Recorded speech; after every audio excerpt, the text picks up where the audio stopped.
105.1 FM and 1080 AM. The Fan. All right, kids, welcome into another summer school edition of the Fan Happy Hour. Duck Insider on break until we get into the month of August. Monday, August 3rd, you will have Duck Insider back. Until then, you get the bonus hour. So if you're tuning in, hoping to hear Joey Mack and company, you will get that in August. Until then, you get us on 105.1 FM, 1080 AM, on 105.1thefan.com, Odyssey.com, the Odyssey app, smart speakers, YouTube, however you're doing it. This is what you get. Today, the day with no sports. I'll tell you, I was enjoying watching some of the Open Championship this morning. We don't have baseball. We've got one Major League Baseball game this afternoon. I believe that first pitch is right around 4:10. You've got the Phillies hosting the Mets.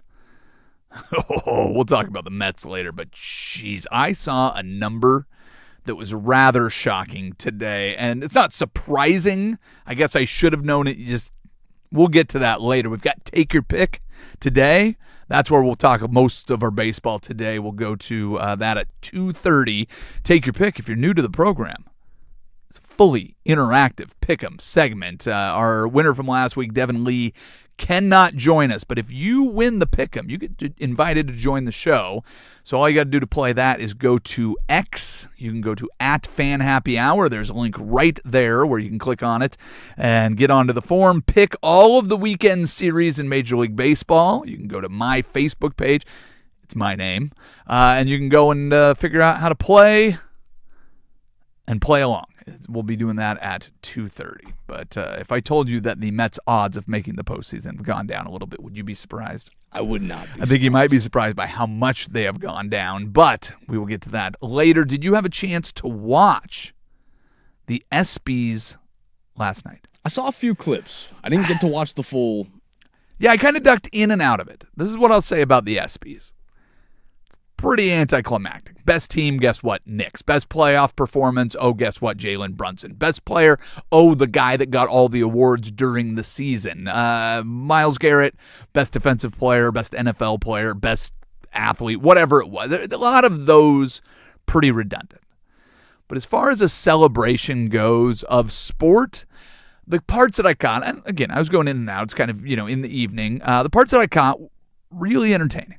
And I wish more award shows would do things like they do. And maybe I don't watch enough award shows, but having a Perseverance Award, having a Courage Award, having a Pat Tillman Heroics Award, all of those things, those are the clips that I went to this morning. Yeah, one of my favorite ESPYs moments of all time is when Stuart Scott gets up there again and gives that beautiful speech about, you don't necessarily die when you have cancer. Yeah.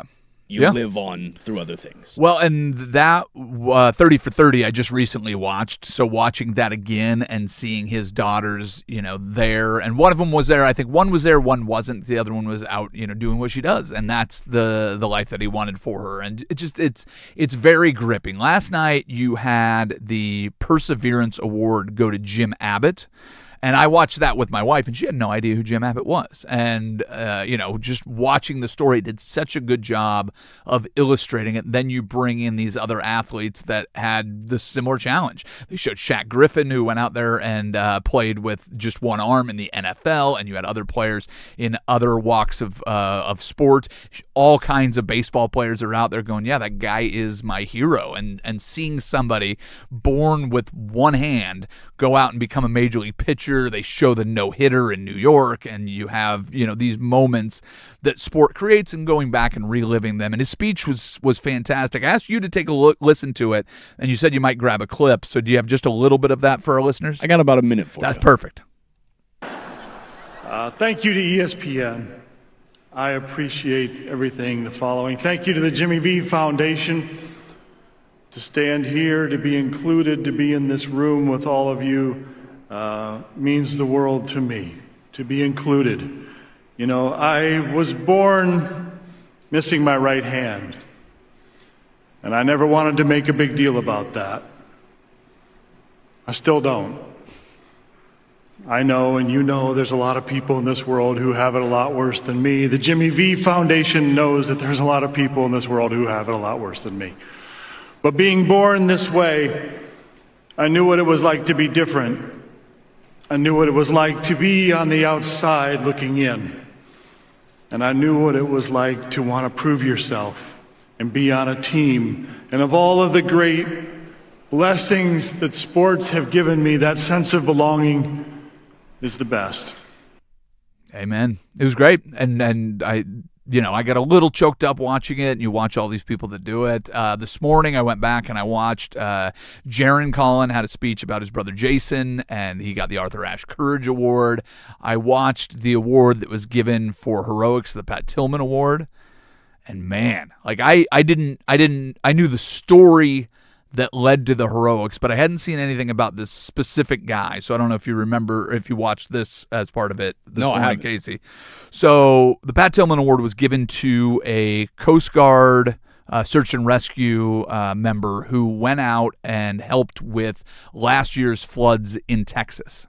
And there was Camp Mystic. It was the girls' camp that was downriver, the Guadalupe River, I think it was, where the floodwaters are obviously coming. They took this guy, dropped him off. There was around 200 girls that were there. He was personally given credit for 165 rescues, which is incredible. Wow. Until he gets up to his speech, and he's like, nope, I want to give credit to this person and this person. And all the people that aren't getting their shine. He took and deflected every moment of that, and he gets an opportunity to speak in front of some of the best athletes in the world, celebrities, and he's up there and could not have been more gracious in the way that he did it. And he finished it. He's like, and I leave tomorrow. I'm going to go back, and there's more floods in Texas, and I'll be there on Friday back to work. It was really, really cool. And again, some of the awards, whatever. There's a bit of a controversy. We're not sure if Mike Tyson has any idea who Shohei Ohtani is or whether or not he is a guy. So for some reason, him and Jake Paul go up. Did you have a chance to look at that clip? No, I haven't. Okay. This is very weird, but Mike Tyson looks at it, how about this? And then reads the name. And then there is suspicion that he turns to Jake Paul and goes, that's a guy? Which point Jake Paul had to explain. So if you want to watch that, you can watch it during the break. We'll try to figure out whether or not that is a actual Mike Tyson thing. Here's how I know how far Mike Tyson has fallen in the world. He went out to present with Jake Paul. If that's not a punchline there waiting for you, no pun intended, then I don't know what is. But if Jake Paul, who just had his jaw broken in the first actual fighter that he faced, is going out with you, things are not going great. You are kind of very much a gimmick right now. Marcelo Hernandez, who came out as a boxer, came out with Mike Tyson as his corner man or whatever it was. So, Mike Tyson, you're a bit. Sorry. So, you had something to say?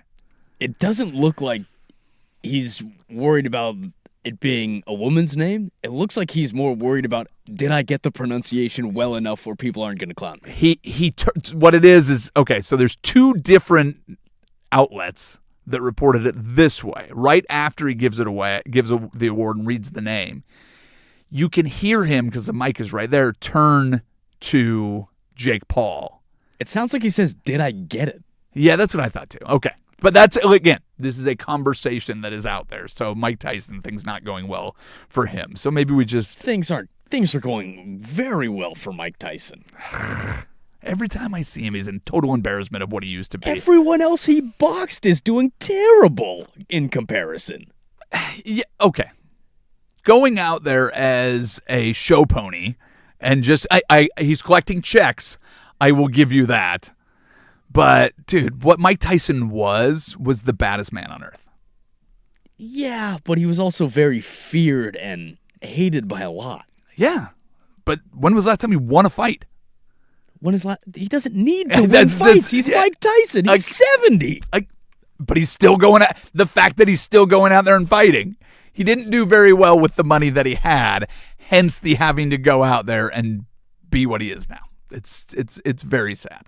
He also went to prison for a while and is, convicted as a pretty awful person. So you have that on top of it, and then we all just look at, that's our Iron Mike. It's weird. I mean, he's 70. I don't know. Doesn't he have a scheduled fight? What do you want from 70-year-old boxers? I don't want them boxing. Okay. Is that fair? Yeah. Yeah. Well, yeah, like showing up in the Hangover, fine, whatever. But that was 20 years ago. Which is wild. Mike Tyson, if he had no idea who Shohei Ohtani is. The fact that Mike Tyson is still in the zeitgeist should be impressive. We just talked about this, though. Talking about Mikes that did terrible things. $1 billion for the Michael Jackson movie. We talk about Mike Tyson more than we talk about any other actual boxer that's still boxing. Maybe it's as bad for boxing as it is for Mike Tyson. I'm just saying that it is. You're not wrong that saying the word Mike Tyson evokes a whole lot of emotion in a whole lot of people, and obviously they're still rolling him out there for these because he has enough clout from what he did. I assume you've taken the time to sit down and watch all of his fights in order. And it's Have you watched insane. his TV show as well? Which TV show was He's this? got an animated TV show with Norm Macdonald. It honestly ages very well. It's still dumb in Mike Tyson, but yeah, it ages very well. It's funny. The whole Mike Tyson thing, very, very bizarre. That's what I will say. Is that fair? That's fair. All right. Do we want to run? I know how much you love your list. Do you want to run through any of the award winners for the ESPYs? If you want them. It's a point in time. So have you looked at any of the winners? I've got the complete list right here. Okay. Any shockers on there? No shockers. It all felt pretty very, very obvious. What I will say, which was actually cool, and I cannot remember the gal's name, but they were doing the best college athlete. And they brought up a lacrosse player, my wife. She goes, "Oh, I follow her. She's awesome." My kids play lacrosse. She was pulling up videos and doing all of that. There were a lot of people nominated in sports that were not, center lane, and they got their opportunity to get at least into the building and were there and part of the ceremony. I think that's really cool. It would be nice to see awards that maybe, were given to somebody that didn't hit the mainstream. There's so much recency bias. I don't think the New York Knicks, had to be the winner of all of those. It was really great. Again, you have and some it's that really are... recent. So maybe my trouble is I just saw it. Yes, they were great. I wonder if the hockey teams had just won, if you have more awards. Well, that's what I'm looking at that going, well, Connor McDavid, he's fantastic, but Edmonton didn't win the Stanley Cup. No, yeah. Carlos Alcaraz, he didn't win Wimbledon. Again, it's hard to look at an award show where, again, you go Oscars, Emmys, Grammys, subjective. So then you have a whole entirely different argument. It's like the best team, the Knicks. Oh, yeah, they just won their first championship in 53 years. They were underdogs going into the series. The first time they were favorites all year was when they won Game 1 against San Antonio. I'm perfectly fine with it. But we already knew that they were winners. They already have a trophy. So you're giving out trophies to people that have trophies that did it through merit, not through subjective voting by, an academy or whatever it is. So it is a strange award ceremony. So I looked at the awards, the two big takeaways, their awards that were given out for courage, for perseverance, for heroism, for all of those, I thought is something that they do incredibly well. I thought Marcelo Hernandez did well as a host. He was funny in moments, that the moments that I saw. I watched his little opening monologue. It was fine. It's fine. He did a good job. I think there was, some places that he didn't want to go because he's very mainstream. Saturday Night Live did a fine job. Savannah Bananas. Did you watch the open of that? No, I didn't. I'm going to need you at some point before we get into the second hour to watch the Savannah Bananas and their open. Is it bad? It's really bad. I'm going to say it's awful. The second half of the Major League Baseball season starts. I think I'm going to do this now. We'll take your pick, but I want to look at some of the strength of schedule, some of the numbers as far as postseason expectations, all of that. We'll talk second half Major League Baseball. We'll do it next. You're listening to a happy hour bonus hour on 105.1 The Fan.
As a Seattle Mariners fan, you're trying to find a silver lining on this season. There are a lot of different places that take baseball and look at the numbers and try to make predictions and try to figure out what's going to happen moving forward. The one thing that I do know about the Seattle Mariners is they start their second half of their season tomorrow night. They're going to play against the San Francisco Giants. That always makes you feel a little bit better when you're looking for a way to kind of jump back in and jumpstart that second half.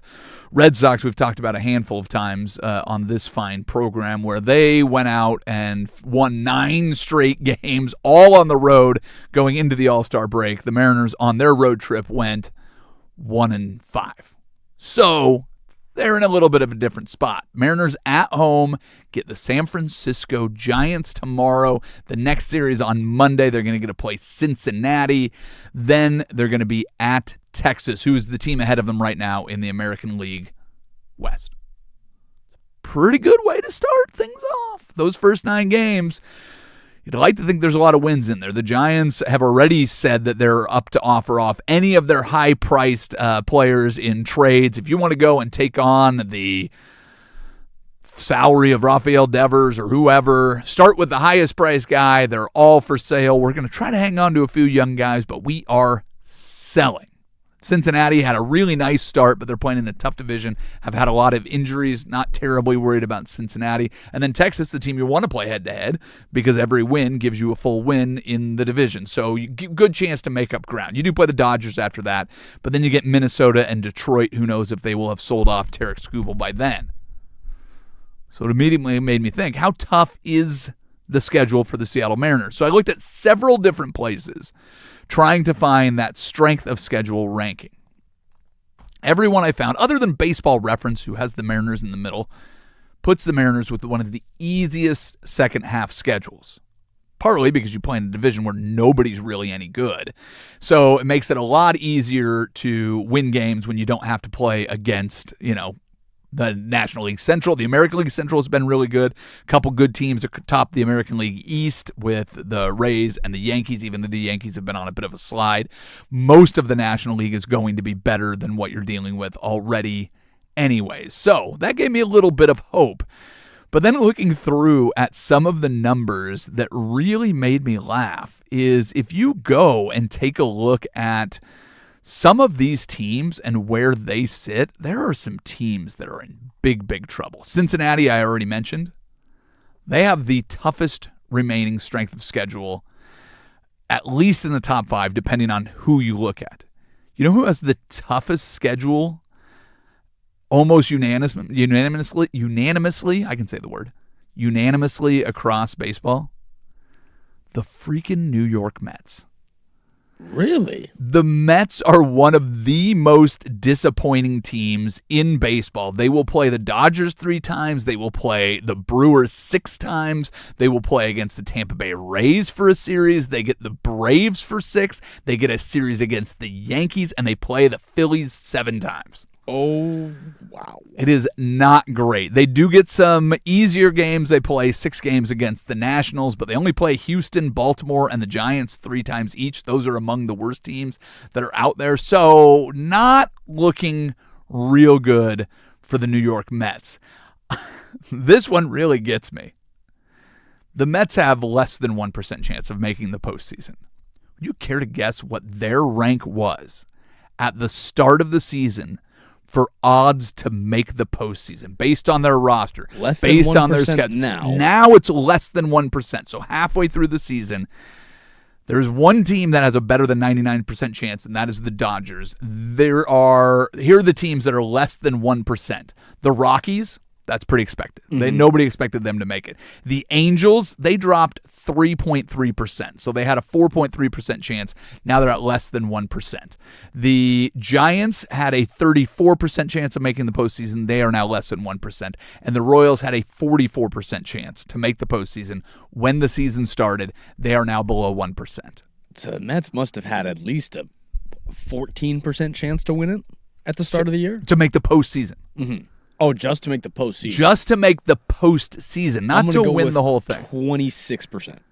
This power ranking that I'm looking at gave the Mets a 78.9% chance to make the postseason when the season started. Come again? PowerRankingGuru.com 70 what? gave the Mets a 78.9% chance to make the postseason when the season started, based on their roster, based on their schedule. They have been so bad that their odds of making the postseason has dropped 78%. That's just unheard of bad. It's not bad. It's disappointing. It's underperforming. It is bad, but there's plenty of teams that are bad in baseball. Not as many that spend as much money on the payroll. Spend as much money and had such high expectations. That is the number that just was sitting in my head. As I'm looking at the Mariners, they are currently sitting at 65% on the same ranking board to make the postseason. That's pretty good odds. They're in the wild card right now if the season were to end, so you've got that. They're, a half game back of the Rangers right now in the division, so that makes sense. They're 65. They dropped 13% because they had 78% chance to make the postseason when the season started as well. I looked at it, I'm like, man, out of the teams in the top 10, the only team that has fallen backwards, and they've fallen by more than 10%, is the Seattle Mariners. But they're still right there. American League is bad. The American League West is worse. So you've at least got that going for you. So again, trying to find silver linings. The number one team with the best odds, I just mentioned, was the Dodgers, 98% for the Brewers to make the postseason. They had only a 46% chance to make the postseason when the season started. They have gained 50%. The Yankees are at 97%. They were only at 74 to start the season. The biggest jump forward that I can see, Tampa Bay Rays. When the season started, you're playing against the Yankees, the Blue Jays, the Red Sox, who had high odds to make it, the Baltimore Orioles. They have jumped 75%, and the Rays are now 96% likely to make the postseason. Braves, Phillies, Cubs, then your Mariners, Guardians, and Rangers all in there. So that's your top 10 for most likely to make the postseason. I've already given you the odds for the ones to miss the postseason. So all we can hope for is that the Mariners end up looking a little bit better as they go forward. They don't have to play a terribly tough schedule. They have those 3 against the Dodgers that I already mentioned. They have the Brewers. They've got 3 against the Rays, 3 against the Yankees, 3 against the Cubs, 3 against the Phillies. 7 games against the Anaheim Angels remain, 3 against the Rockies, 7 against the A's. They have the 3-game series against the Giants coming up, and they get to play the Detroit Tigers 3 times. Who knows if it's good or bad? If the Tigers sell, a couple years ago they got better. Last year they were buyers at the trade deadline, and they let the Indians come back on a historic division race where the Tigers actually blew it, and the Guardians ended up winning the division. Now they got a rematch in the postseason. The Tigers went further, but still. Who knows what the Tigers will be? So there you have it. Tough break. Yeah. How you feeling about your Yankees? And do you want their post or post All-Star break grind? They sit 10th in strength of schedule. Okay, not too bad. They've got 3 against the Dodgers, 4 against the Rays. They've got the 3 against the Braves, Cubs, Phillies, and Cardinals are the toughest teams that they'll play. And then they get Angels, Rockies, Mets, 6 against the Blue Jays if they continue to be bad, 6 against the Orioles if they continue to be bad. Those are 2 teams that I kind of put on that borderline where they're kind of a little bit dangerous. And then the Astros, who have been better lately, and who knows what you get from that. So there you have it. A little update on what's going on with the power rankings. The Mets have dropped from 78% likely to make the postseason to less than 1% in only half a season. You start the season, you go, the Yankees can't do what they did last year and have this high payroll and blow it at the end and miss their chance at the postseason. No, they did it early and they did it often. They might make it on only if the greatest second half in the history of baseball comes out of their little magic fingers, and I do not expect that to happen. Said you want to go tight ends? Let's do it. Tight ends, top tight ends as voted on by coaches, executives, scouts. We'll see how their list compares to lowercase's list. But first, we'll walk over to the George McCoy at Warren Allen Sports Desk and see what we missed. First on the Fan, Keeping up with the baseball news that we've been peppering you with, Chase Burns and the Cincinnati Reds are in agreement on a 7-year, $105 million contract extension. Burns, at age 23, in his first full season with the Reds, is 11-1 with a 2.54 ERA and 118 strikeouts in 102 2/3 innings. Good pickup for the Reds. Every time I see one of these signings, I have the same feeling. I'm like, good for the kid, good for the team. Do not screw up the CBA. Major League Baseball, figure it out sooner than later. I would love to get to the end of the season and just go, hey, don't worry about anything this offseason. We've already figured it out. But every time a proposal goes out there, everybody yells and screams and gets angry. But at least they're doing it early. So hopefully they can figure this stupid thing out. Burns just edged the third biggest contract in Reds history. Do you want to name the other two? Ellie Dela Cruz? No. Longtime veterans. Well, give them to me. Joey Votto and the kid himself, Griffey. Ken Griffey Ooh, Jr. All right. Yeah, they haven't signed anybody. They need to start signing some of these young guys they got right now. Sam Burns, good start. And for more sports scores and stories in 30 minutes, I'm Casey Smith from the George McCoy Warren Allen Sports Desk. Hurt, missing work? Insurance companies acting like jerks? Don't call your mom. Call George McCoy at WarrenAllen.com.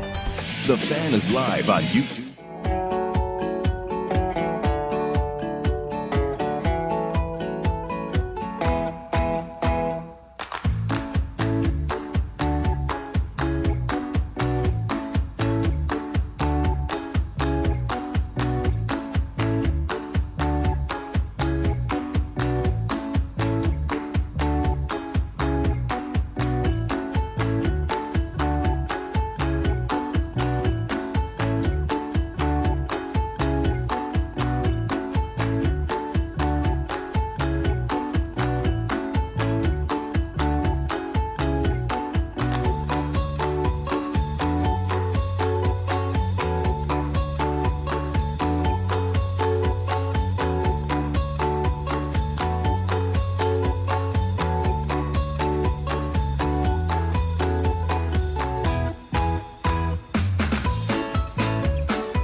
If you heard me say tight ends before we went into the break, then you misheard. I said safeties. I didn't change my mind. I would never change my mind on you, the dear listeners, who are pulling up your own list of the top 10 tight ends. You made a mistake. I said safeties. We're changing it up. I want to go safeties. I let Casey pick, and then I redacted that. I voided his pick. I vetoed it, and here we go. We are going to go through the top 10 safeties in the NFL. We may wrap things up with tight ends. That one, to me, is a little interesting. But we still have linebackers out there. I think we'll probably skip interior offensive linemen and tackles just because that's, the amount of respect that linemen are used to getting. Not how I respect them. I think that they're just used to being left off all these lists. Does your fantasy league take individual offensive linemen? That's the only thing we don't do. See? Exactly. There you have it. I just don't want them to get unrealistic expectations as we go into the season that we're going to talk about them a whole bunch. Offensive linemen. Here's when we talk about you. When you're bad. That's it. That's all. That's it. You're either really good. Well, but it's and we talk about the running back instead. It's you're a unit. You're a brotherhood. You can't have one without the other. You can't have a great left tackle without a solid left guard. You have to have it's a unit. Your center's out calling play. Think of him as a more of a team than any other position group on the field. We just want to keep it that way. But when the O-line unless somebody's terrible when the or O-line somebody's is injured. good, who do we talk about? We talk about the running back. We talk about the quarterback. Oh, keeping a clean jersey back there. We talk about the offense. If we talk about the offensive line being good, it's because the offense is good. That's what we do. All right, let's go with our safety. So we'll start in Houston. Kalen Bullock. Interesting. Kalen Bullock is your number 10 safety. Is he on your list? No, I left him off the list. Oh, you make honorable mention? You put him at 12, 15? Honorable mention. Okay. He wasn't on your list at all. No, he's not the best safety on his team. Not even the best safety on his team. All right. Jalen Petrie, I assume, is who you have as the best safety on the Texans. Yeah. He is an honorable mention from, again, executives, coaches, and scouts. So that defense for Houston. That's secondary. That's secondary. Dude, the defensive line, man. The edge rushers, forget about it. Let's not forget they have Aziz Al-Shahir, too. Again, that defense as a unit. You can't stop picking out individual players. Everybody gets a little bit better when everybody around you is a little bit better. But if you can get C.J. Stroud to figure out how not to turn over the ball 77 times in the postseason alone, you got something going. Still the greatest Ohio State quarterback of all time. So at least he's got that going for him. Detroit Lions, number 9, Kirby Joseph. I have him at 11, so one of my first honorable mentions. Okay, one of your first. And so did you have Jalen Petrie in your top 10? Yeah, Jalen Petrie, I have him at 7. At 7, okay. Go to number 8, Arizona Cardinals, Budda Baker. That's low for Budda. Oh, a little disrespect on Budda. He's been doing it a long time. You know how old Budda Baker is? I believe he's 32 now, 33? I've been 30 years old, so maybe 31 when the season starts. Another guy that's, we'll say, long in the tooth for safeties, Antoine Winfield Jr., Tampa Bay Buccaneers. He is 27 years old, and he is number 7 on this list. That was an oversight on my part. Oh. That one's me going, yeah, I forgot about Winfield Sr. Or Jr. Junior. You remember that Senior? Put Senior on the list, but Junior didn't make it? That's rough. Yeah, I'm going to beat myself up about that. All right, I'm curious how you feel about number 6 on this list. I was prepped for tight ends. That's fine. Hey, calm down. You asked for tight ends, and I said no. There's a reason that I'm doing this, and you'll figure it out later. But there's a method to my madness. I'm guessing it's my number 10 on the list. I have a curiosity what you think of this. This is a young buck. It's a Super Bowl champion. Number 6 is Nick Emmanwori. I've got him at 10. You've got him at 10? Yep. Oh, all right. So he's only been doing it for 1 year. I did it pretty well. Very good. Did it pretty well. Very impressive. That's fair. That's fair. The safety position, you're going to have to do it for 5. Well, and here's the thing about the safety position that it made me think of is there's so many different ways to do it.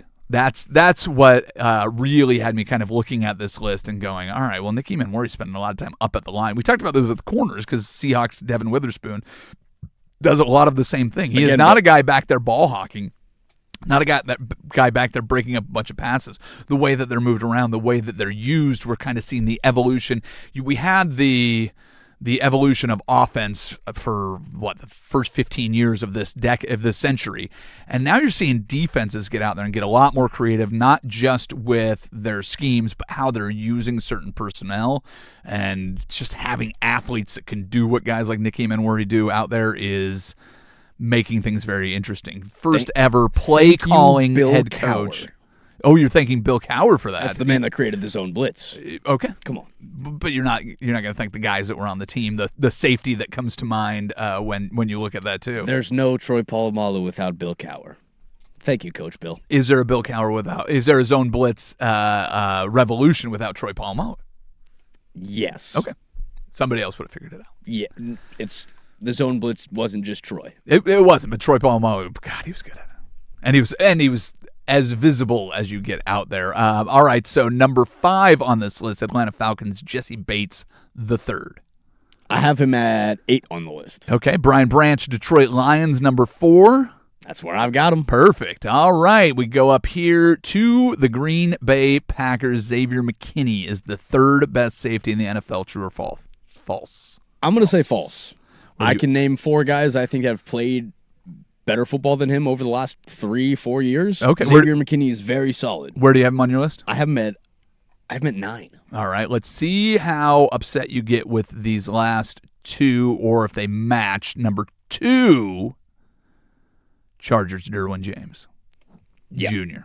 That's right? Yeah, that's correct. And you have Kyle Hamilton, number 1? Yeah, that's correct. All right. There's your list. Number 1, Kyle Hamilton. 2, Derwin James. 3, Xavier McKinney. Brian Branch. 4, Jesse Bates III. You're not too upset about this list. As number 5, Nicky Manwari. 6, Antoine Winfield Jr. Your oversight at 7, Budda Baker. 8, Kirby Joseph. 9, and you thought that Kalen Bullock is the 2nd best safety on the Texans, and you would have had Jalen Petrie. What else do you have on your list that looks different? What's your top 5? I'm very shocked that Cam Curl doesn't make the list. Cam Curl, safety for the Los Angeles Rams. I believe he led the league in turnovers last year. Yeah, very surprised that a defensive player, a safety, when you test him, he made you pay. I'm very surprised. Honorable mentions on this list. Jalen Petrie is the first honorable mention. Trayvon Moehrig, Xavier Watts, Kobe Bryant, former Seahawk going to the Bears. Grant Delpit for the Browns. Didn't Trayvon Moehrig get suspended for a game for punching a guy? I mean, it's just so hard to say. I just try to watch the games. I don't pay attention to suspensions. I do not see Cam Curl in the also receiving votes section. I have Julian Love, Kobe Bryant, and Nicky Manwari all on this list, who all played for the Seahawks last year. Again, and the Cam Seahawks Curl, have a great secondary unit. I'm not saying it to brag. I'm telling you, all 3 of them making the list, that doesn't quite sit right with me. Well, again, you can talk to the executives, you can talk to the coaches, and you can talk to the scouts. I'm very high on Julian Love, and you know I'm high on Nicky Manwari. Yeah. Does Kobe Bryant deserve to get votes? Kobe Bryant didn't deserve to get re-signed with the Super Bowl champs. Well, maybe he did, but not at the price that the Bears were willing to pay. So I'm looking at that. Julian Love, for what he did last year. He's been doing it since he played in New York. Well, his challenge was he was injured a lot of last year. So what he did at the back end of that season, one of my favorite things is the conversation during the Super Bowl where you can hear Julian Love calling the tells that they're getting from Drake May and just the cerebral nature of the guys that play at this position. We think of it as just react to what the offense is doing. It's a lot of pre-snap, a lot of that. The evolution. All pre-snap. It's never all pre-snap when you're playing defense, but they're trying to set you up pre-snap. These guys are out there detecting what they do, and it's, I won't say all, but it's cool to see the insight. The NFL does such a good job of giving you that inside peer into what goes on, and that was one of the cooler moments, and just going like, man, this poor kid down there just getting beat up the entire Super Bowl, and it'll be interesting to see what we get this year. But there's your list, and again, cannot wait for the NFL season to start. We've got 2 more names on the NFL's top 100. This is voted on by players. I feel like if you liked this list, I don't think you'll like the next list. We will do that next. You're listening to Bonus Hour of Happy Hour on 105.1 and the Fan Sports Network.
try one more bonus hour segment before we dive into the normal shenanigans of bonus hour. I should tell you right now that Binary Brewing and The Fan have teamed up for the Only Fan IPA, available for limited time. Taste The Fan with Binary Brewing's signature West Coast IPA. Go to Binary Brewing's Beaverton location to ask them about their Only Fan. So good, only The Fan and Binary Brewing can pull it off.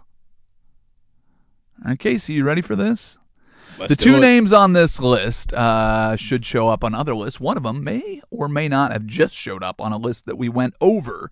But the number we're on right now is 64. I will give you a little hint. It is a wide receiver. It is a wide receiver from the Ohio State University. 16 games, 100 receptions on the nose, 1,163 receiving yards last year, 11 yards per reception, 9 TDs. Do you know who that is? Just from the numbers? Ohio State receiver. I'm going to guess. Is that Emeka Egbuka? It is not Emeka Egbuka. It is Chris Olave, considered Ooh. retiring because of the concussions that he was having, had a breakout year in New Orleans, helped Tyler Shuck establish himself as the guy. I think there's a lot more optimism in New Orleans this going into this season compared to last year. Maybe one of the more dramatic jumps, first-time coach Kellen Moore getting the most out of his team down the stretch. And this is a guy that, like I said, was 1 foot out the door and said, you know what? I'm going to give it another go. And I didn't know that he had 100 receptions. I didn't know that he had 1,100 yards last year. I knew he had a decent season, but I know he was that good. Only missed one game. That's a pretty nice little year. Where do you have Chris Olave on your list of the top 100 NFL players? You don't, do you? I've got him at 74. Okay. Yeah. Not terribly far off. You're off by 10. Mm-hmm. I don't think we ever came up with an official point system on this, and I don't think we need to because you're the only one doing it, so there's nobody to rank against. Now, this one is going to get you. 105 tackles in 16 games, 7 tackles for loss, 1 sack, 9 passes defensed, 2 forced fumbles. It is a safety. He was just on the list that we went over. Who is the 63rd best player in the NFL? Does he play for Houston? He does not play for Houston. I got no clue. It's freaking Kyle Hamilton. Kyle Hamilton's that up on the list? The executives, Whoa. the coaches, the scouts voted Kyle Hamilton the best safety in football.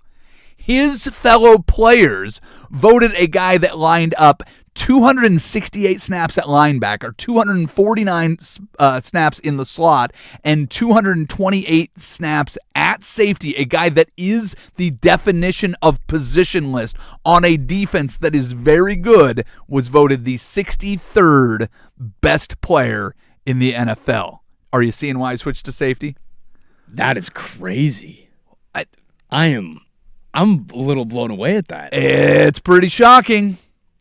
I am surprised by that. This is the blueprint for the new way to utilize talent in the secondary on a defense. His teammate, Lamar Jackson, sitting at 69 seemed low to me. This seems a little crazy. This one seems crazy. I have him at 47. 40. And you have him as your best safety. The number one safety. You agreed. You have your best safety. The number one safety. Again, a guy that played over 200 snaps essentially at 3 different positions, nickel, linebacker, and safety. Huh? That's crazy for me. Isn't that wild? He has never had a Pro Football Focus rating below 86 in his 5-year career, I believe is what it said. We confirm that. He has never had a grade lower than 85.7 as a pass rusher or below 83 in coverage. The overall defensive grade has never fallen below 86.4 in any of his 4 seasons as a Pro Football Focus grade. Again, there's 3 players in the AFC North that I dreaded watching and playing up against as a Steeler fan. This is one of them. Number 14, that's Kyle Hamilton. Number 95, that's Myles Garrett. And number 9, that's Joe Burrow. We know that Christian McCaffrey sat over George Kittle's shoulder and watched him fill out his. I wonder what their discussion about Kyle Hamilton was. Wow. Very shocking. Maybe they did what you did and just went, oh, right, what position does this guy play? And they didn't know, and they forgot him, and they're like, just throw him in somewhere. But the number one safety. Number one safety voted on by a different batch of people. Executives, coaches, scouts have him as the best safety in football. Interesting. Other players have him as the 63rd. He didn't even make it to the halfway mark. How many quarterbacks do you think we see in the top 30? 15?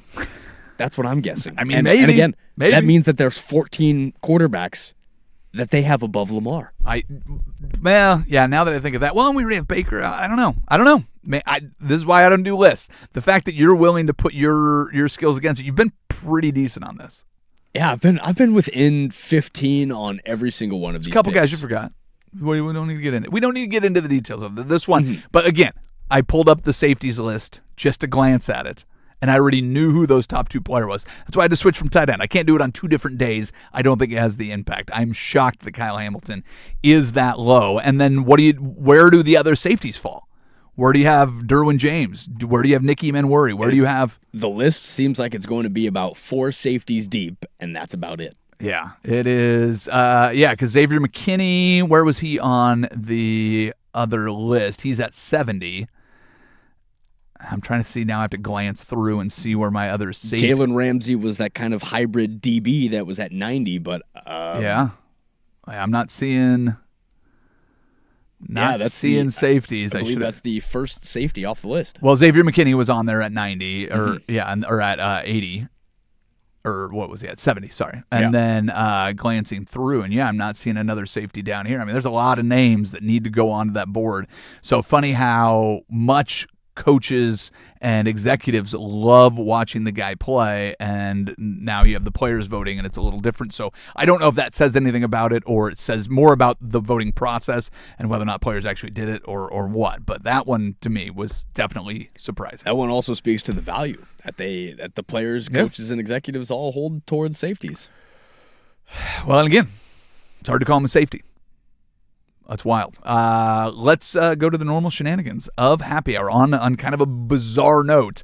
We will get into the normal shenanigans. We do it next. You are listening to Happy Hour, bonus hour on 105.1 The Fan.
Now, from the George McCoy and Warren Allen Sports Desk, a Sports Center update on the Fan Sports Network, 105.1 FM and 1080 AM. First on the Fan, your World Cup final is officially set. With their win over England yesterday afternoon, Argentina will now face off against Spain in the 2026 World Cup final. Kickoff set for noon on Sunday in East Rutherford, New Jersey, as Spain enters the contest as early betting favorites. Over to the MLS, as your Portland Timbers are back in action tonight, taking on the Seattle Sounders at Lumen Field for a Cascadia Cup match. Kickoff is set for 7:30, but make sure to tune in right here on 105.1 FM and 1080 AM when pregame coverage begins at 6:30. It's Open Championship week here on The Fan. Round 1 got things in full swing this morning as Jackson Suber, he sits atop your leaderboard at 5 under. 9 golfers currently sit at 3 under, including Bryson DeChambeau and Alex Smalley. Betting favorite Scotty Scheffler, he currently sits at 2 under, while Rory McIlroy, he finished day 1 2 over. And if you missed it yesterday, some NFL news for you, as George Pickens, he will play for the Dallas Cowboys in the 2026 season on his $27.3 million franchise tender. Pickens was one of 4 players tagged with the franchise tender this offseason, but the only one not to secure a long-term deal.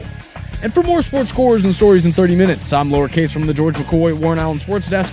Hurt, missing work? Insurance companies acting like jerks? Don't call your mom. Call George McCoy, WarrenAllen.com. This is the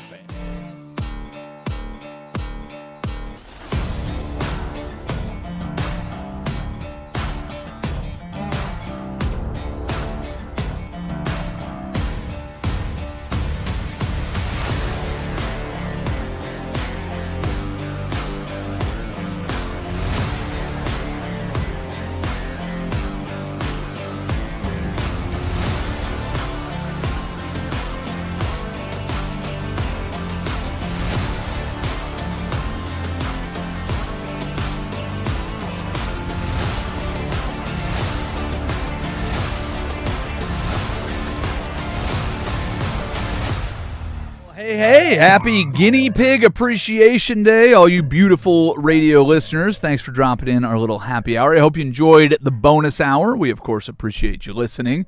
If you're watching us on YouTube, here's a hand gesture just for you. You're welcome. YouTubers, feel free to hit us up on the chat if you're listening on the radio through 105.1 FM, 1080 AM, online at 1051thefan.com, Odyssey.com, the Odyssey app, or you ask your smart speaker to help you stop thinking about explosive diarrhea, and this is what you got. Use the Fan text line, 503-2-GO-FAN. That's 503-864-6326.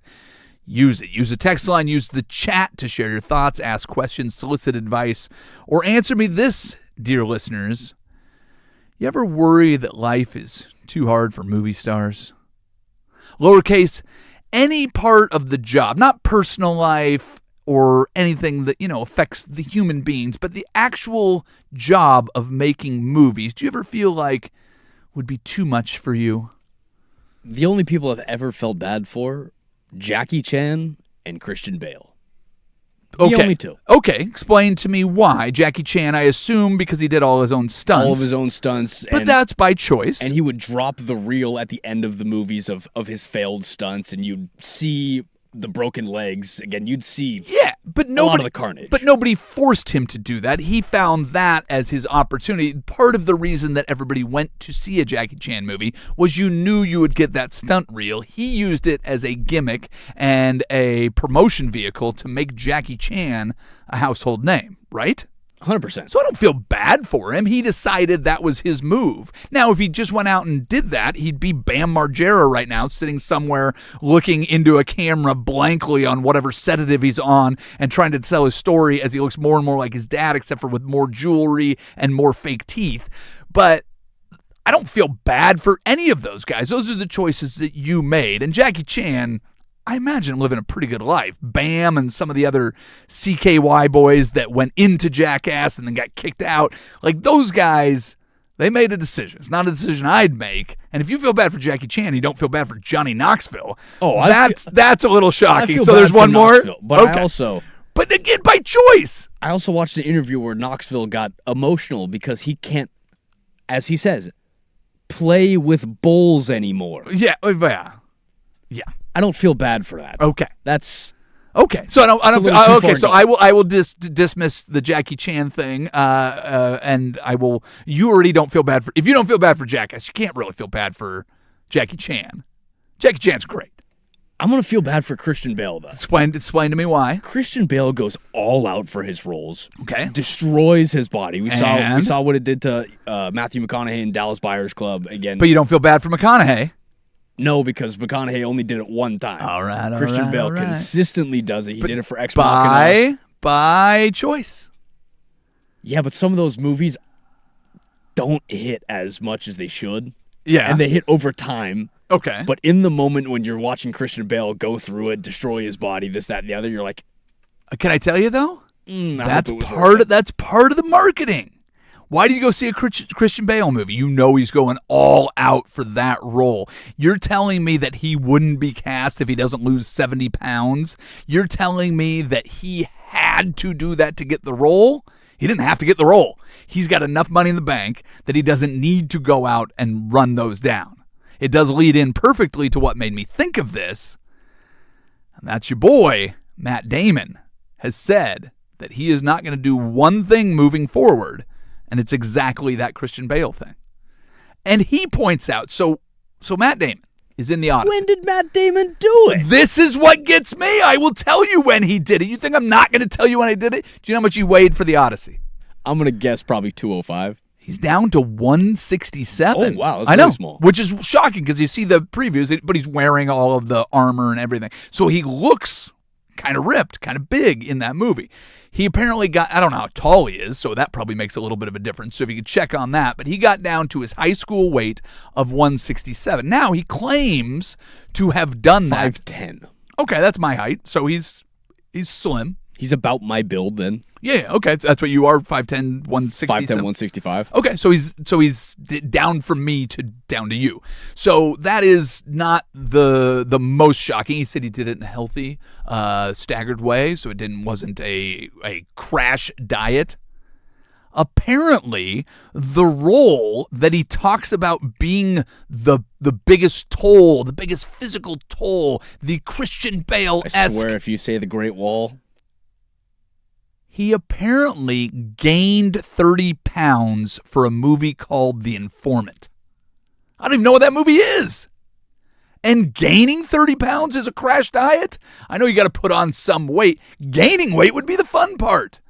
And if it's muscle that you're putting on, you hire one of your Hollywood personal trainers and you eat a bunch of macaroni and cheese? Give me a break. Come on. And what? What did you... He's... What? I don't get it. I don't get it. Okay.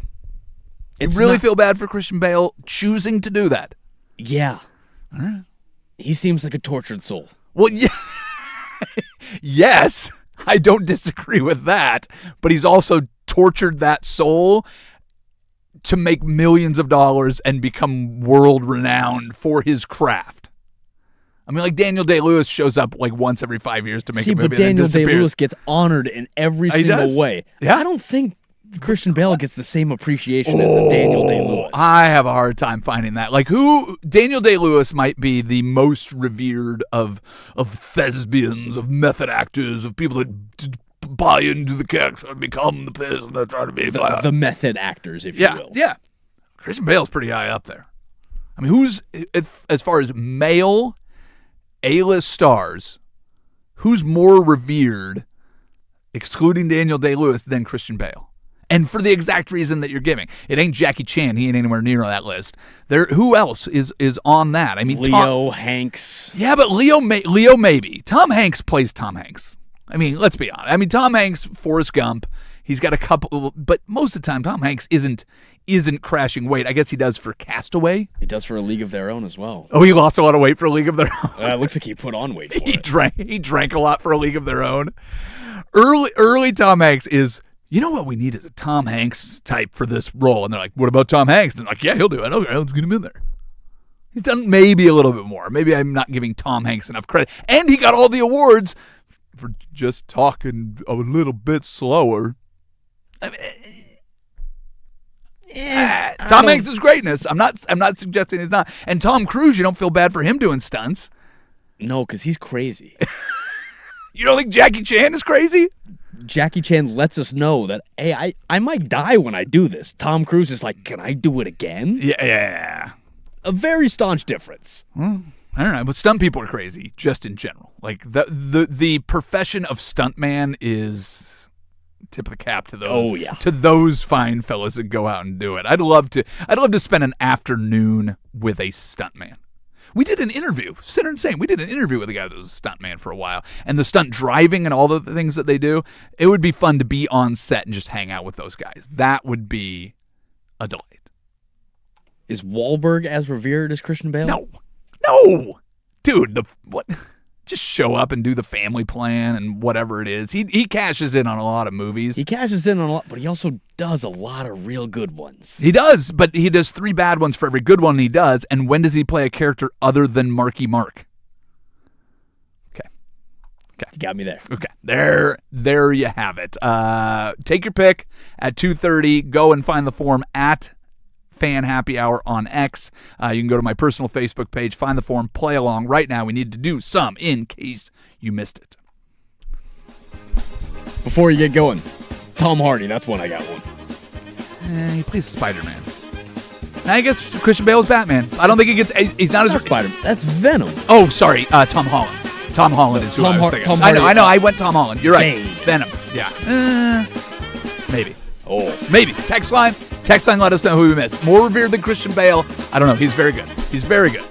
In case you missed it, get in ticket prices for the Spain-Argentina World Cup final at MetLife Stadium have reached a record-breaking $7,500, which is terrible news for soccer fans, but fantastic news for the black market kidney industry. So we got to look on the positive side.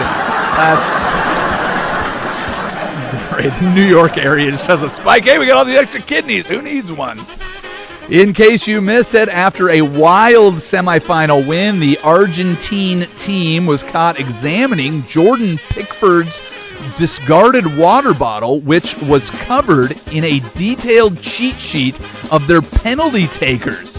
In fairness, England got their hands on Lionel Messi's captain's armband, which featured an equally detailed cheat sheet on how to bypass European tax laws. So a little bit on both sides of there. In case you missed it, FIFA may punish Argentina for a Falkland Islands banner ahead of Sunday's World Cup final. Forget Argentina. We, the fans, are the ones being punished. I watch sports intentionally to avoid learning geography and world history. Why do I have to get caught up in this? Speaking of Tom Holland, not Tom Hardy, in case you missed it, soccer superstar Erling Haaland publicly accepted Tom Holland's standing dinner invitation via Instagram, finally responding after ignoring the Spider-Man star's initial direct messages. Tom had previously admitted on The Tonight Show that he's been left on red on the Norwegian striker's very humbling experience because he wanted to just meet the guy. We're both Hollands. You know, it was just a matter of time before Hollywood tried to capitalize on Erling Haaland's popularity, and you have to admit, a Spider-Man villain is not a bad place to start. My only advice for Tom Holland is to make sure to use a stunt double in the scenes where the striking Viking kicks Peter Parker's balls. Am I right? I'm glad you like that. I was worried that that joke was a little too low-hanging. No? Low-hang? No. In case you missed it, the NBA has announced it will not suspend Bam Adebayo for following a physical altercation in Las Vegas with a former teammate Tyler Hero. Apparently, the only thing that Adam Silver was upset about that he wasn't the one that got to punch Tyler Hero. And finally, in case you missed it, the Savannah Bananas performed the opening number at the ESPYs last night. The team's entire brand is doing the exact opposite of traditional baseball to keep things exciting, which explains why when ESPN asked them to put on an entertaining show, they did the exact opposite there too. Like, it was really...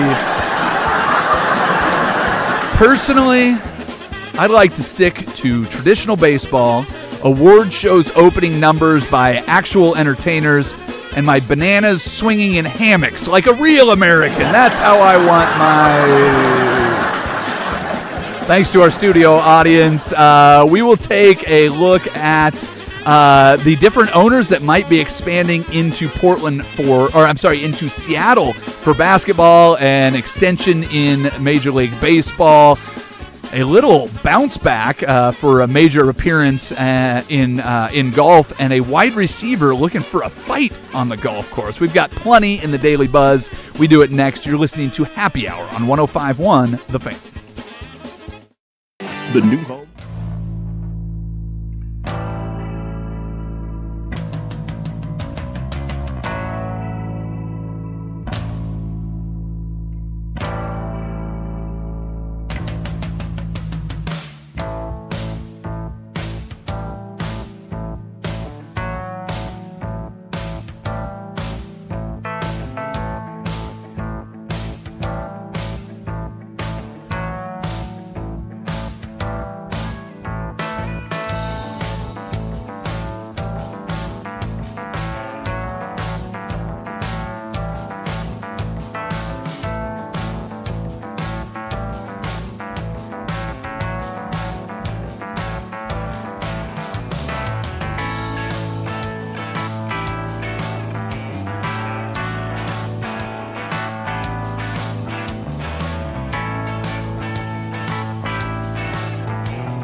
If the folks in Portland cannot figure out this renovation for the Moda Center and we get a basketball team back in Seattle just in time to lose the Portland Trail Blazers and we cannot ignite an I-5 rivalry in one of the big four sports, I will be endlessly frustrated and I will probably have to do something drastic. I have no idea what that is, and I won't make promises that I know what it is, but I will be endlessly irritated beyond belief. With that in mind, NBA Commissioner Adam Silver has confirmed that there are, in fact, multiple ownership groups that are quietly bidding for the Seattle expansion team.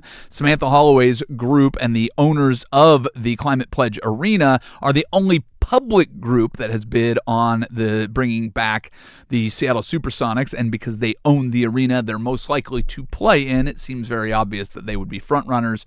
But Adam Silver said, I wouldn't conclude that because there aren't other public groups coming forward that therefore there isn't any other interest in Seattle. There is. So one thing to keep an eye on as we move forward.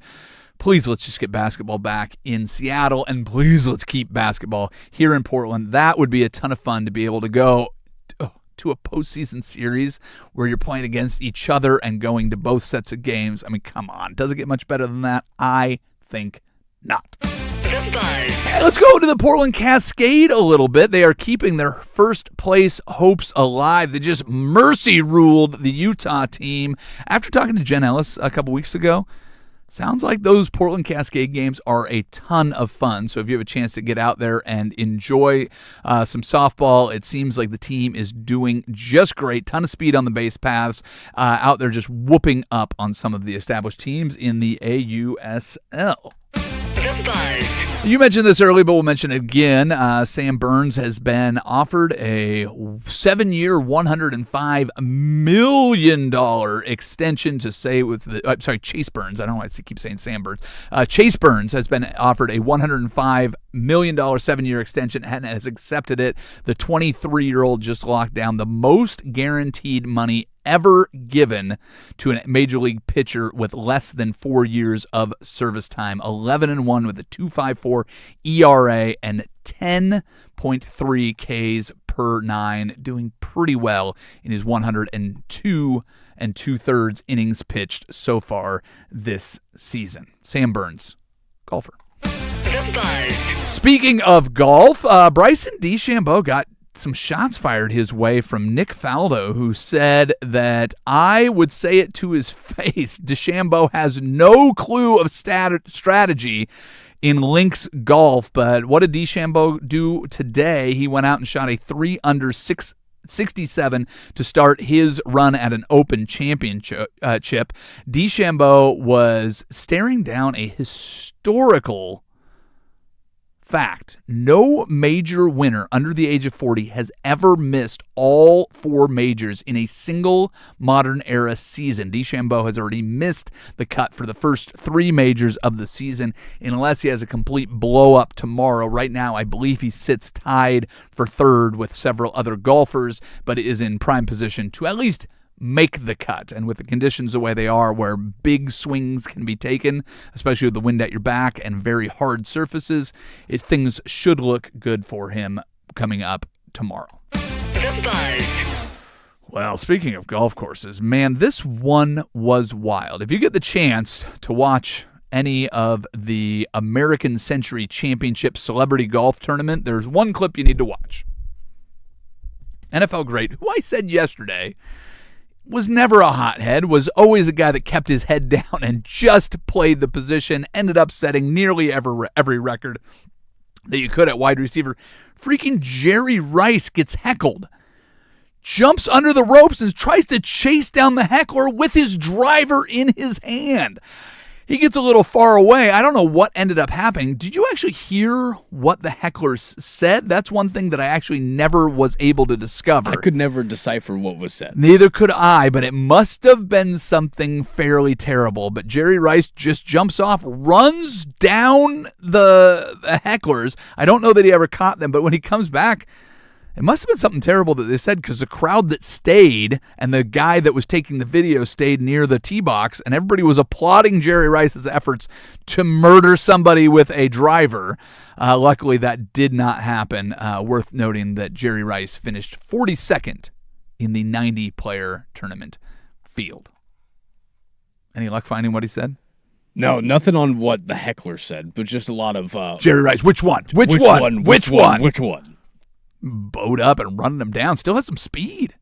Let's get out there and play some football, brother. The Buzz. And finally, last night, did you catch any of the lightning? Are you a light sleeper and get woken up early this morning with all the lightning strikes across the Portland skies? I got a cat claw in my calf in the night, but that'll do it. And did you just roll over and fall back to sleep? There was 11,000 lightning strikes recorded last night since midnight.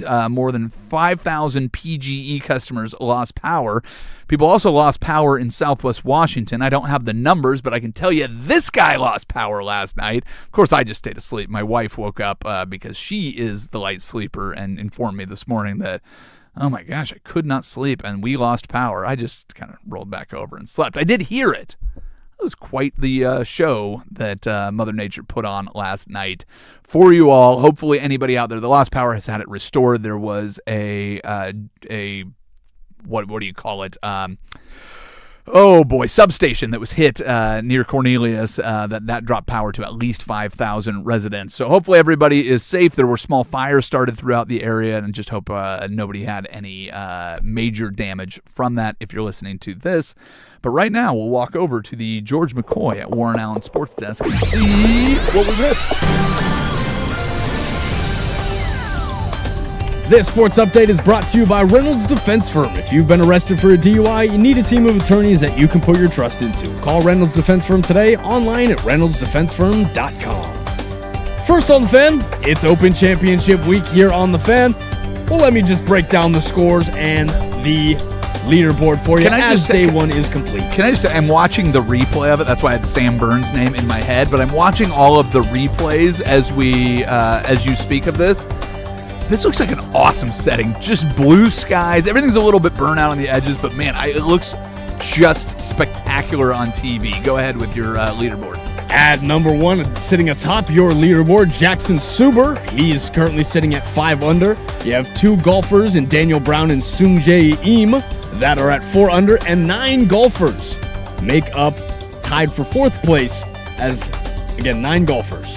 Sit at 3 under. Including Bryson DeChambeau, who cannot play. His attack style does not work on links golf courses. Bryson DeChambeau is sitting at 3 under. Scotty Scheffler, he was your betting favorite. He is currently at 2 under. Tommy Fleetwood is at 1 under next to Tyrell Hatton.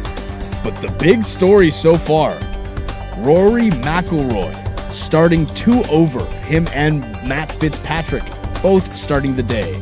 Not a great start for the Irishman.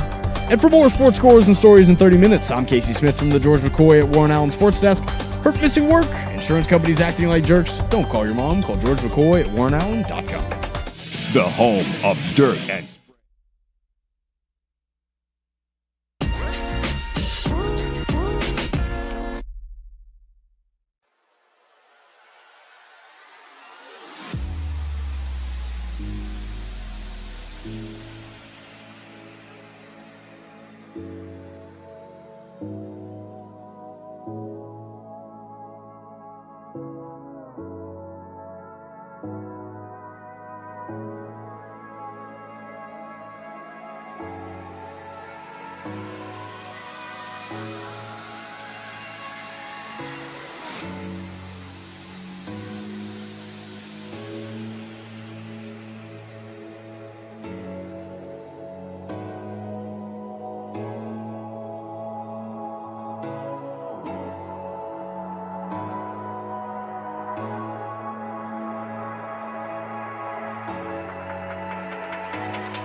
you'd like to play along, go to @FanHappyHour on X. You can find the link on my Facebook page. It should be pinned to the top of my profile for both of those. Should be easy to find. Jump on there and play along. You win. You get to join us on the show next week.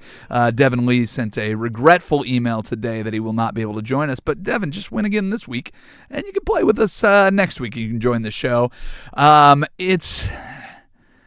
I don't know if it's the challenge of trying to figure out which baseball teams are good or if it's just more challenging to win a baseball series, but this has been a slog. It is very difficult to pick these, so if you think that you've got some magic touch, we'd love to have you join the program, but I'll tell you, I cannot wait for the NFL season to start. I don't think it's easier necessarily to outpick everybody else, but man, most of the percentages, I pulled them up this week, most people sitting below 500 on trying to pick these MLB series. You and I both in that ballpark. Yeah, not great. There are only two people, though, that have filled it out every single week. It's me. It's my sister Bonnie, who joined us a few weeks ago. At least I'm ahead of her. That's all I can say. Little victories. It's all you can take. I mean, there's some people that have nice little percentages. They played 1 week. Whatever. Try to do this every week. It gets really difficult. Philadelphia and the New York Mets will be playing. So I assume they're only playing because they are still home. All the All-Stars stayed home, and they're playing in Philadelphia. That's your first one to start off the season. You don't expect the Mets to try to make any turnaround at this point in the season, I assume. The Phillies bombs are going to carry, but the Mets, they'll suck. Yeah, the Phillies have to be feeling good. They did a good job putting on the All-Star game, and they've got a couple days rest at home. And most of the players that didn't go, I'm sure, were probably spectating, but didn't have to go out there and play in the Midsummer Classic. So let's assume that the Phillies will win that one. How about the start for your New York Yankees? They get to host the Los Angeles Dodgers to kick things off for the second half. The Yankees had a rough end to the first half of their season. The Dodgers looking real good. Shohei Ohtani getting his knee drained, so he didn't play in the All-Star game. He should be back and ready to go. You have any faith that your Yankees, you can pick them, but do you do it with any faith that they will win this series? Of course they're going to win this series. Of course they're going to win this series. You're such a liar. Do I have a lot of faith that they're going to score a lot of runs and that they'll stop the Dodgers? Who is going to stop the Dodgers from scoring a lot of runs? I have no clue. But somehow they'll win. Somehow Bellinger will find a way to get on in the ninth. Somehow. Him and Ben Rice, the great dynamic combo that won the All-Star game for the American League. I mean, the American League dominated the All-Star game. They should dominate every matchup that we have on this list. I don't even know why I'm asking. I apologize. How could I be so dumb? I'm banking on good pitching.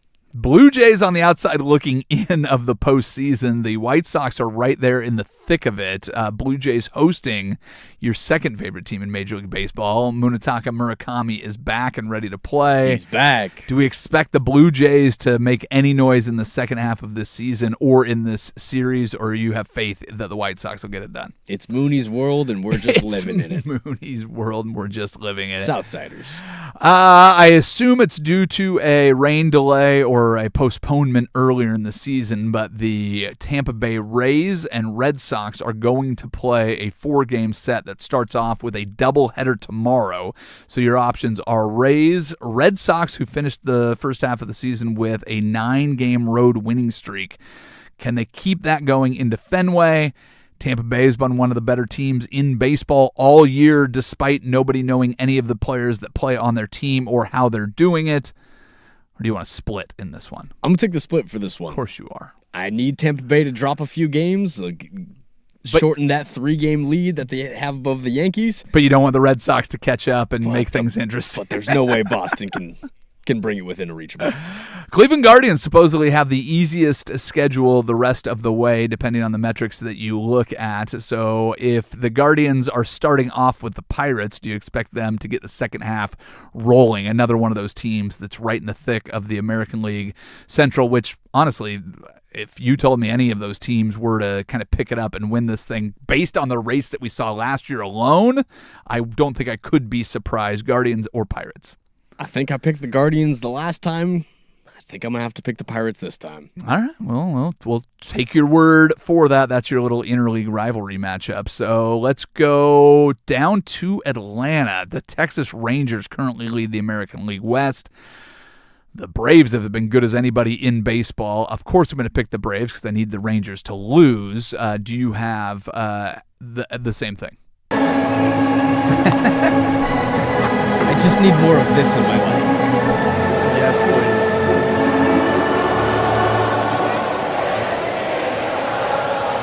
Just more of this.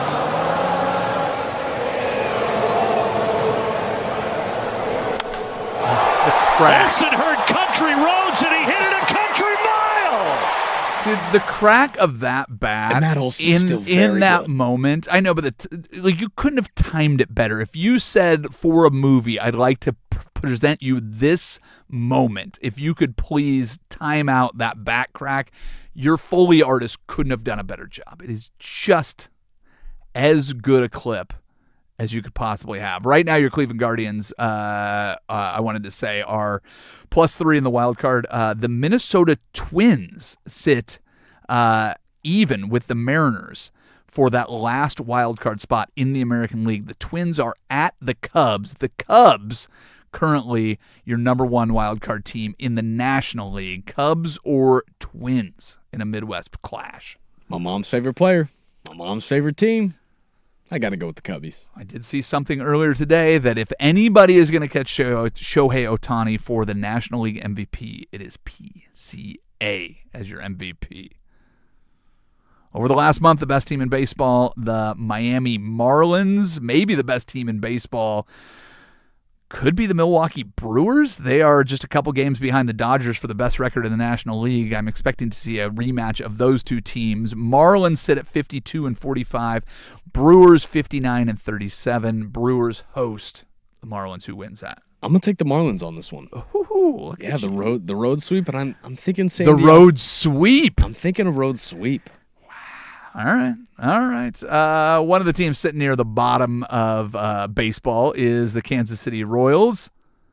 Padres sit third place now, overtaken by the Diamondbacks just recently. Third place now in the National League West.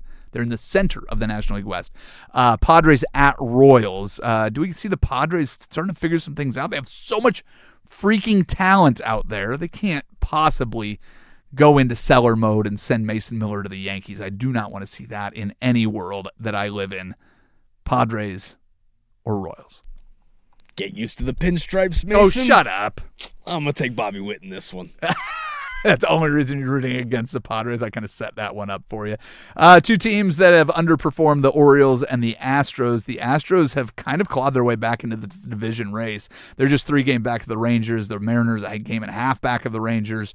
The Rangers have a bit of a challenge, as we've already mentioned, against the Braves right now. So do the Astros find an opportunity to pick up ground playing against the Orioles at home? I'm not feeling it. I've got Baltimore. All right, I'm going to skip the Rockies and the Reds. Those two teams definitely going the wrong direction. It's nice to see there's nobody at the All-Star break with 20 wins this year like we've seen in recent years. So at least everybody's at least respectably in the 30s and 40s at the bottom of divisions. So I'm okay with that. Cardinals, Diamondbacks. I just mentioned that the Diamondbacks have jumped up into second place behind the Dodgers in the National League West. The Cardinals, led by your home run derby champion Jordan Walker, sit just about the center of baseball, 50-45. They're 8.5 games back of the Brewers, but the Brewers have been ridiculous. In the wild card standings, where are those teams? Let me go back to that. The Cardinals are just a game out of the wild card right now. Diamondbacks are 2.5 out of that. This is actually a pretty good matchup as far as where they sit in the standings. Who do you like? I think I'm going to take the Cardinals with this one. All right. And we'll wrap things up. If ever the medicine to get better in baseball needed to be delivered to a team, the Mariners need to start figuring some things out. It feels like all year that if you need medicine, the Giants are exactly the team you need to be playing against. That's who they got. They are hosting a 3-game set. Not only do I want to know if you think the Mariners can win this, can you forecast, can you preview, can you tell me that they sweep? the Giants at home. That's what I'm feeling. I don't see the Giants scoring a lot of runs. Well, I mean, it's funny. They score no runs or they score 27 runs. And I think they're on the swing where they're going to score none.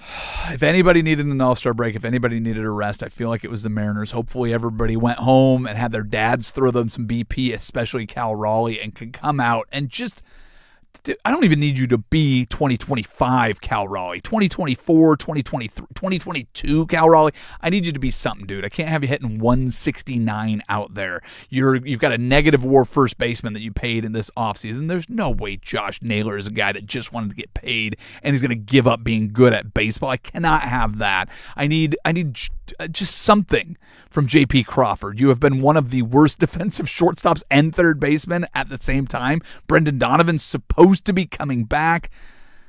Mariners figure it out. Randy Arozarena has been good. Julio's been pretty okay. The center of your infield is, like, in total younger than I am. If you combine the two ages of those guys, they're one of the best double play combinations in baseball. They're both hitting pretty well as 20 and 22 years old. You're fine. Figure out the guys that we expect to do something. I expect the Mariners to make a move at some point. I genuinely have no idea what it's going to be. Decide which pitcher of these starting 6 that you want to move into the bullpen to give those guys a little bit of help, and I think that solves your relief problem, I would hope. Don't piggyback. Don't give me a 6-man rotation. I hope there was a come-to-Jesus moment for the Seattle Mariners team, and the second half can look a whole lot better than the first half looked. Just like this show. The second half, so much better than the first half. I don't know what that means. We'll wrap it up. We will do one more for the road and send you on your way. If you're listening and you want to play along with Take Your Pick, just go to @FanHappyHour. You can find that on X. If you don't have Twitter, X, go to Facebook, and you can find it on my personal page. The link is right there. They're both pinned to the top. Play along. We're trying to get to 1 million people playing this. I think right now we're at 17.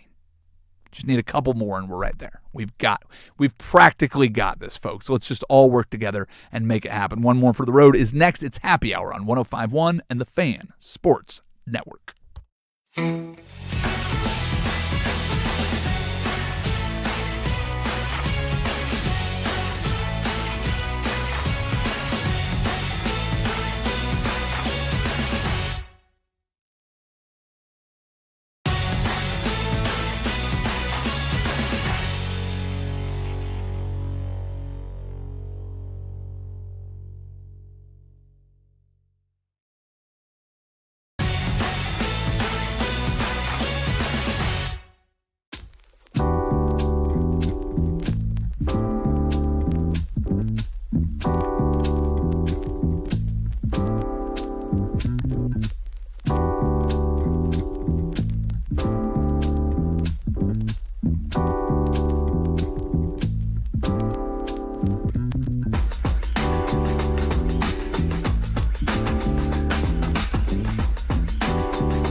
you missed any part of this show, past shows, future shows, find the podcast, 1051thefan.com, Odyssey.com, the Odyssey app. There are 54 days, 14 hours, 27 minutes, and 35 seconds till the NFL season kicks off. Seahawks, Patriots, Wednesday night, the 9th of September.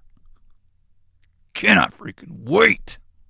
Casey, what are people saying on the text line and the YouTube chats we need to address? I love that people will be upset when Mason Miller goes to the Yankees. The hate and jealousy just feeds my soul. Well, I mean, there's the momentary reaction when the Yankees get a big star, of course, is you're upset. You don't want to see a player that you used to like be on the Yankees because now you have to hate him.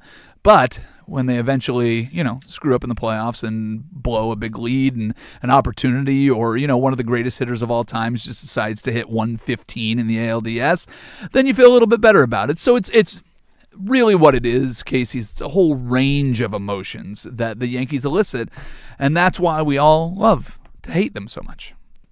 I can stand by that a little bit. Okay. What else you got? We also have people chiming in on our Christian Bale conversation, throwing in Brendan Fraser and Shia LaBeouf, as well as Tom Hanks, to the conversation. As the most revered actors for the sacrifices they make for their roles. Shia LaBeouf, Brendan Fraser, and I've already dismissed Tom Hanks. No disrespect to Tom Hanks. Again, one of the greatest of all time. But Christian Bale is the one that you brought up, who is constantly fluctuating weight and changing his look and the whole thing. There are shots from films where if you put them together and asked people that didn't know it was Christian Bale if it was Christian Bale, you would not recognize him. So, yeah, I'm not buying that with Shia LaBeouf. Sorry. I don't not see it with Shia LaBeouf. He's got a lot of deep character roles. Well, I guess, but the fact that he looks different in Peanut Butter Falcon and Holes has something to do with getting older. I'm just saying.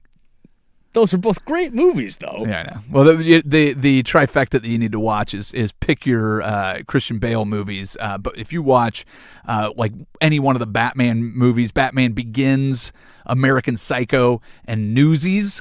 That's the one. That's the one where the Disney kid in Christian Bale is out there. So he's got his holes as well. So he's done it all. So yeah, those are great actors. There's plenty of great actors out there, and it's not to disparage anybody else. But Christian Bale, that dude is insane. I'm with you and puts in a lot for what he does. Let's do One more road. We'll get excited. We have a new monkey. It's official. Yesterday, it has been established that we found a new monkey in the Democratic Republic of Congo. This is the 5th new monkey in the last 5 years. In the last 75 years. It is a little black monkey that was described as quiet and cryptic. Villagers had seen this monkey but didn't know that it was a new species, and over the last however many years, they have gone out there and done the research. Turns out, something we never knew existed. So there's a primate found, and we are now one step closer to discovering Sasquatch. I mean, how exciting is this? I mean, right? If they can do it in Africa, find new species where we started civilizations and we have been, categorizing forever. Come on, right here in the Pacific Northwest, we got to track down Bigfoot. We got to get on that. We have to find him at some Do you have any point. Bigfoot stories you want to share? Not that I have. My brother and Or just interest. My brother and I was probably 14. He might have been 16, maybe 13, 15. Don't know what it was, but we were out cross-country skiing up by Mount Adams. Nobody was around. No ski tracks, no tire tracks, no nothing. We found footprints that were probably 7, 8 sizes bigger than my brother, who wore size 13. The strides he could not match at 6'4", tried to bound them, and these went straight across the road that we were skiing down, and they went into the woods. We followed them for a mile. They did not stop going. Then we realized we did not have any way to communicate. We did not have any way to take a picture, and we should probably go back the other direction before we find a beast that rips our arms off and feeds us to his family. That's as close as I've been. True story that I think really happened, because who knows? Memory, what are you going to do? Big thanks to Lowercase. Thanks to everybody that plays Take Your Pick. And, of course, Thank you, Isaac Ropp. We're all done for now. Bye-bye.